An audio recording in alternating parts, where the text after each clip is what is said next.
OG House ni Kuya. It's really an honor po kasi doon po nag-start lahat po and I'm really happy and glad na nakapag-stay po ako doon for the last time po. You, Clifford. Siguro ako both happy and sad. Kasi syempre super grateful kami na we were the last batch to experience the OG house ni Kuya. But at the same time, I'm sure a lot of people wanted to experience it also. Pero sobrang excited naman ako para sa next batch na papasok kasi syempre bagong experience kaya sobrang exciting talaga. How about you, Marco?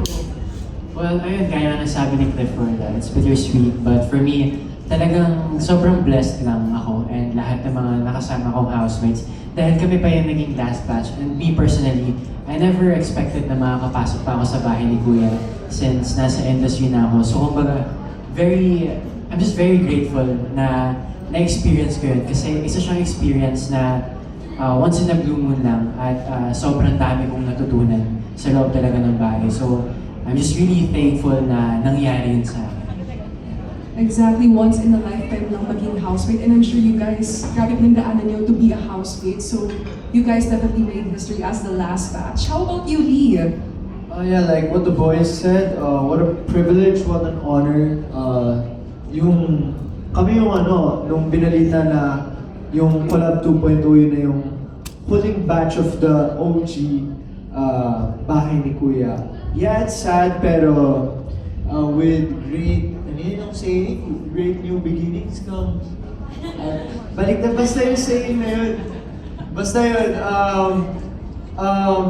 I'm excited. Honestly, I'm excited din sa mga paparating din na housemates in the future. Kasi, imagine mo, like, fast forward in the future. Parang, the term housemate, parang masarap na ipagmalaki na parang ikwento sa mga future generations, sa mga susunod sa amin na parang masarap ikwento at sabihin na parang, alam mo ba, naging OG housemate ako dun sa lumang bahay ni Kuya. So, it's gonna be a nostalgic feeling and it's an experience you can't relive, honestly. Kaya when we were in that house, we cherished all the moments. And actually, nabigyan kami ng opportunity na bisitahin mamaya yung bahay for one last time.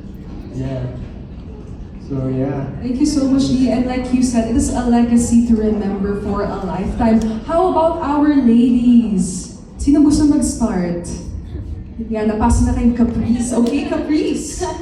Happy kasi naging part po kami ng isang very iconic na bahay and Telesay again. And sad din kasi wala na po kaming matuturo na bahay na doon kami nakatira before, so nakaka-sad din. Pero happy and excited po kami para sa mga next na papasok sa bahay ni Kuya. At makikilala ni Kuya at makikilala rin nila si Kuya. Thank you so much, Caprice. How about you, Ashley? Sorry.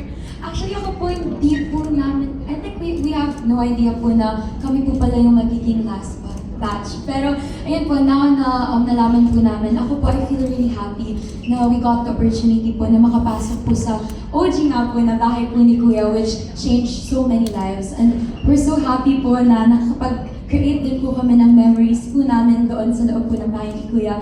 But I believe naman po na maganda rin po yung magiging new beginning po ng bahay ni Kuya para po sa susunod na batch. So, ayun na po, I feel really happy and thankful. I love that answer. Pang beauty queen din, ah. Pwede. Of course, Princess. Actually, nasabi naman na nila lahat. But ayun nga, we're very honored and very grateful na out of all the people, kami yung mga housemates na napili to close this chapter. Of course, sobrang tagal din nun, OG house, parang like 20 years, 21 years. So, ayun, sobrang happy lang din namin na naging part kami ng history. Thank you so much.